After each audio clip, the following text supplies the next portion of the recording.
যেটা হচ্ছে মানুষ ফর্সা হওয়ার জন্য যেগুলো করে, আমি মনে করি এটা যদি আদৌ সম্ভব হইতো তাহলে কোনো সেলিব্রিটি বড়লোক যারা আছে তারা কালো থাকতো না, সবাই ফর্সা হয়ে যেত। সো এই দুইটা জিনিস এটা ন্যাচারালি আল্লাহ দেয়। সো এটা তোমার কিছু করার নাই, তুমি কিছু করতে পারবা না। তুমি নাইট ক্রিম মেখে মুখটাই ধবধবে সাদা বানাইতে পারবা, হাত পা গলা কোনো কিছুই হবে না।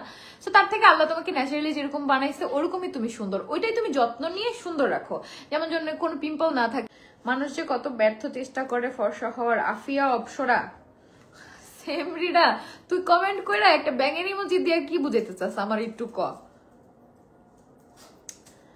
আপু আপু তুমি ন্যাচারাল সুন্দর, মেকআপ ছাড়াই সুন্দর লাগে। আজকে তো আমি মেকআপ করে আসি আপু, আমি ফাউন্ডেশন দিছি, তারপরে কি কি দিছি এটা কালকে দেখতে পারবা। হ্যাঁ ভিউয়ার্স, আখিকে উদ্দেশ্য করেই কিন্তু তিশা এই কথাগুলো বলেছে। তিশা নাকি ন্যাচারাল সুন্দরী। তিশা আরও বলেছে আখি নাকি নাইট ক্রিম ব্যবহার করে সুন্দরী হয়েছে, তবে হাত পা তো কালোই রয়েছে। ঠিক এইরকমই বাজে বাজে মন্তব্য করছে আখিকে নিয়ে। আর তিশা যে আখিকে উদ্দেশ্য করে এই কথাগুলো বলেছে তা কেউ বুঝতে বাকি রইল না। তিশার এই কথাগুলো শোনার পর সবাই তো বলছে আখি আপনার চেয়ে অনেক সুন্দরী। তাছাড়া আখি তো সবসময় নিজেই বলে যে আমি হলো শ্যাপনা সুন্দরী। তাছাড়া সবাই আরও মন্তব্য করে আখি কালো হতে পারে, তবু আখির ব্যবহার আপনার চেয়ে অনেকটাই ভালো।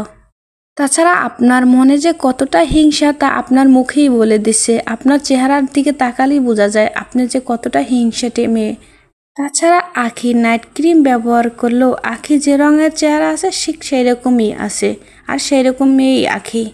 তবে আপনার চেয়ে সুন্দর আখিকেই বেশি লাগে। আপনি নিজেকে যতই ন্যাচারাল বিউটি বলেন না কেন, আপনার চেয়ে কিন্তু আখি অনেকটাই ভালো।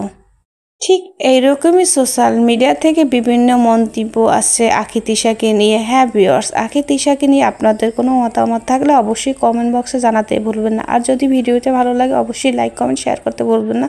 ধন্যবাদ।